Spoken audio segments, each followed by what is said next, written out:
Hey, welcome everybody. This is Seth Green here from howtofindmoneyforcollege.com. I am super excited for you. Today is, I'm just making sure we're live where we're supposed to be.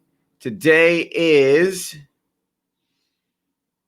day one of the 9-day college financial aid challenge.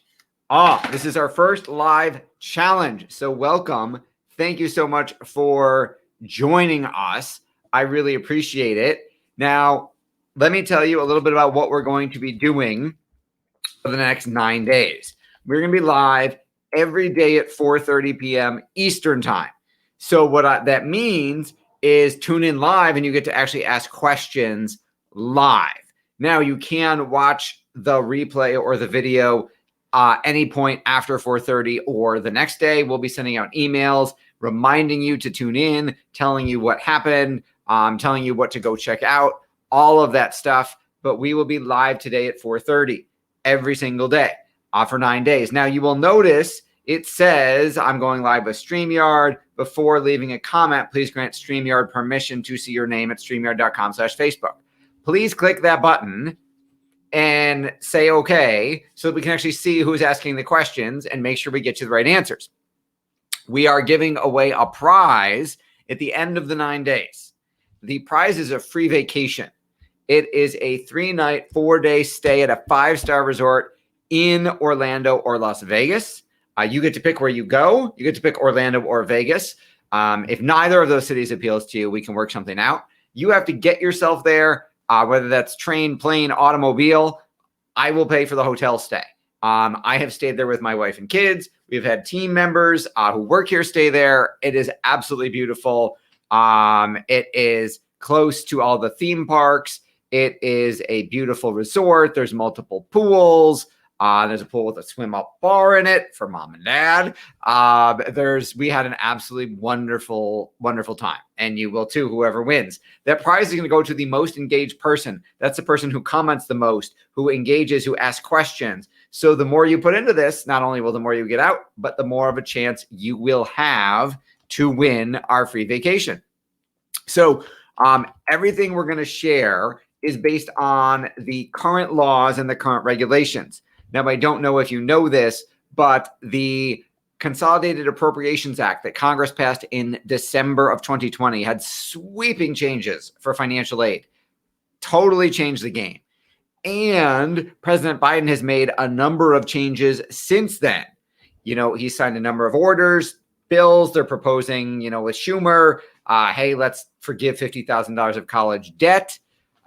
There's lots and lots of changes. So what I'm going to share with you over the next 9 days is the latest, most up-to-date information. And as it changes, we'll keep you updated. So who am I? Why are you listening to me? I went to Syracuse University for undergrad. And I originally went to Syracuse because they had one of the top 3 musical theater programs in the country. Because at the age of 18, I wanted to be a Broadway star. That was my life goal. Now, my stage has kind of changed a little bit. You see, things have changed, and we'll talk about why that happened and why I'm here now in just a minute. Now, I've been doing this over 22 years, and I have had many, many, many, many parents come through our doors for college financial aid planning. What is your biggest concern? What is your biggest question when it comes to college financial aid? Historically speaking, if you're like most of the parents we serve, you are concerned, and let me know if this is you are concerned about missing deadlines. We're going to talk over the next 9 days about the 2 most important days of the year for college financial aid to make sure that you don't miss deadlines. A number of parents over the years have been worried about making mistakes, doing something wrong in the college admissions or financial aid process. A lot of parents say, I don't have time to do all this. I almost need to take out a second job just to get all of this stuff done. There's so much paperwork and there's so much back and forth, which is absolutely true. There is. A lot of parents say, hey, I'm putting money away in a 529 plan. Are they any good? Is this what I'm supposed to be doing? This is what my regular financial advisor told me to do. How am I supposed to actually pay for college? You know, a lot of parents get sticker shock. They don't really know what it's going to cost. And when we finally crunch those numbers for them and show them what it will cost them out of pocket, deer in the headlights, like, oh my God, how am I supposed to pay for all of this? You know, they're asking for money that's a third or a half of my income. It's not like I was putting all that money in the bank. We're spending it. We're paying the bills. We're supporting our household, taking care of the kids. Where am I supposed to get all this money? A lot of parents are worried about doing something that will hurt their child's chances for admission, or that it will cause them to not get the most financial aid possible. Perhaps that is you. Now, why is this such a big problem? Well, college costs are skyrocketing. I have a couple of students this year headed to NYU in the fall. It's $74,000 a year. That's $300,000 for one child for 4 years. You have 3 kids like I do, that's almost $1 million. Now, granted, you don't have to go to NYU. There are less expensive schools, but even my kids who are at state schools are on the hook for 6 figures, 100,000 or more easily. And that's just for one child. Multiply that by the number of kids you have, you're looking at a lot of money. It may be the biggest investment you ever make. It costs more than a house. May very well be more than your 401k at some point. And it keeps going up every single year. It's called education inflation. And our federal government says the average cost of living, goods and services, milk, bread, stuff like that, goes up 3.5% a year. If you shop at Wegmans, I don't buy the 3.5% number. I think it's more than that. Education inflation is 7 to 8% every single year. You would think with COVID and kids stuck in their dorm rooms or kids attending via Zoom, they would cut the cost. The college would cost less, but they don't. How are you supposed to come up with all of that money? That's actually why I'm here today, because at Thanksgiving break, my freshman year at Syracuse University, my brother was at SUNY Binghamton. He was coming to Syracuse to pick me up on his way for us to both go home for Thanksgiving break. And I'm packing my duffel bag to go home for Thanksgiving break, excited to see, my high school friends. We've all been gone a couple months. And my phone rings and it's my dad. And he says, I know we're going to see you in a couple hours, but I just wanted to tell you, you can't go to Syracuse anymore. I said, what do you mean I can't go to Syracuse? I just got here. And he said, you can't go. I can't afford it. You have to transfer home to SUNY Buffalo, where he went to law school, where my mother, nothing against SUNY Buffalo. It just wasn't what I wanted. And he said, you have to transfer home to SUNY Buffalo. You have to live at home. You have to get a job. You have to do chores around the house, like doing dishes. And there's no loud music after 9 p.m. and there's no girls over. Man, I called my mother in tears going, Mom, what is going on? And she said, well, your father got the tuition bill and he's freaking out a little bit, but it's going to be okay. We'll figure it out. I said, okay.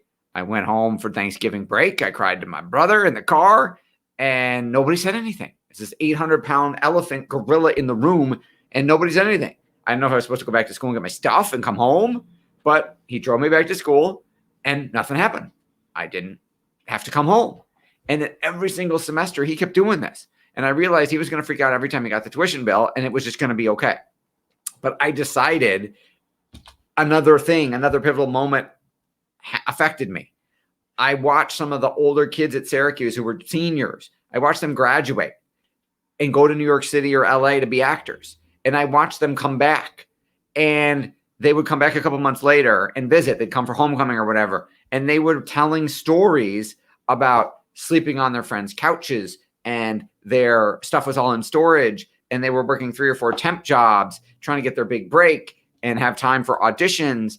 And I said, oh my God, that starving actor thing is real. It could happen to me. Some of these kids, I think, are better than me. They're more talented. They've been doing it longer. They got better voices. They're better dancers.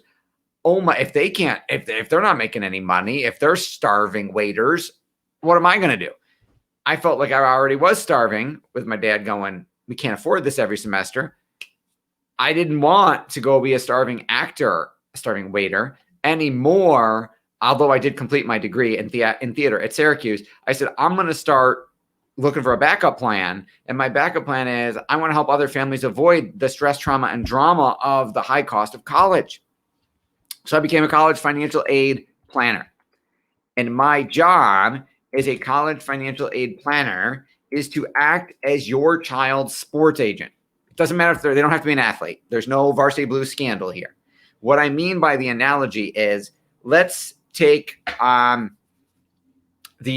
owner of the Buffalo Bills negotiating contracts with Brandon Beane. I think he's our general manager, and he's negotiating contract with Josh Allen and Stephon Diggs. And Josh Allen wants $100 million, and the Bills want to pay him $50 million. The Bills team owner is trying to buy athletes. He's trying to buy players as cheaply as he possibly can. And the player wants to get as much money as he possibly can.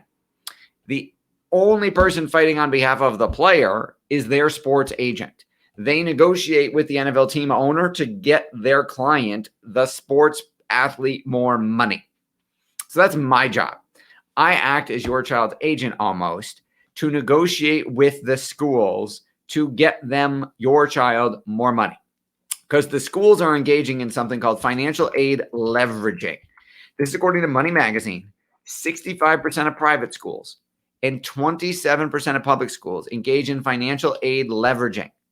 This process is used by universities to determine how little aid needs to be awarded to a particular student to still get the student to enroll. So their goal, they have algorithms. They literally try and figure out what's the least amount of financial aid they can give your child and still get you to pay. So if NYU is $74,000 a year, do they think, hey, if we give them 10 grand a year to student A, they'll come, but we have to give 50 grand a year in aid to student B? Which do you think they'd rather have? They'd rather have student A because they have to give away less money. The rest is free profit for them. Now, you wouldn't pay retail sticker price for a car, right? If you're going to go buy a car, you look it up on Kelley Blue Book, Consumer Reports, whatever. You do research most of the time, most people, and you would negotiate, and you would figure out what you should actually pay. If you've traveled on a plane anytime in your life, and you ever looked at the person next to you who wasn't related to you and asked them how much they paid for their ticket, odds are they paid a different dollar amount than you did. So these are my computer glasses, and they're for my eyes, except they keep reflecting the screen back to you. So I'll try and wear my regular glasses and see if those help. So if your child goes to college and you ask their roommate's parents how much they're paying to send them there, I'm betting it's a different number. So you wouldn't pay retail sticker price for a car. Don't pay it for college. Now, tomorrow at 4:30 Eastern, we're going to talk about how this is possible. We're going to talk about how our average client saves an average $19,077 per year on college tuition. I need to make something clear. We're not talking about saving for college, putting money away. I'm talking about saving on college. I'm talking about cutting the cost you actually have to pay. So tomorrow we're going to go through some actual case studies of clients that we were able to save a significant amount of money for and show you literally that proof in writing. We're going to talk about what's possible. So we're going to talk about what's possible tomorrow. We're going to talk about on Wednesday, showing you the actual case studies. On Thursday, we're going to start diving in over those next 6 days to step-by-step processes you can take to reduce the amount of money you pay for college. So for today, your homework is 2 things. Number 1, it's to comment with a question about the college financial aid process below this video. And number 2 is to share it. Invite your kids have friends. You have friends who have college-age kids, high school, sophomores, juniors, and seniors that need to be seeing this. Friends, don't let friends pay full price for college. And if you're old enough to know where that came from, you're my age or a little bit older to remember the commercial. So invite them into this group, because the more people we have in this group, the more money we'll save as a whole. the more stress we'll be able to reduce in the college financial aid process. You sharing it doesn't affect how much financial aid you're going to get. If anything, a rising tide will lift all boats. So comment below this video with a question about the college financial aid process. Invite some of your friends or family members who also would probably love to pay less for college into this group. And I will see you tomorrow at 4:30 Eastern. And remember, the person who is the most engaged in the group going to win our 3-night, 4-day vacation.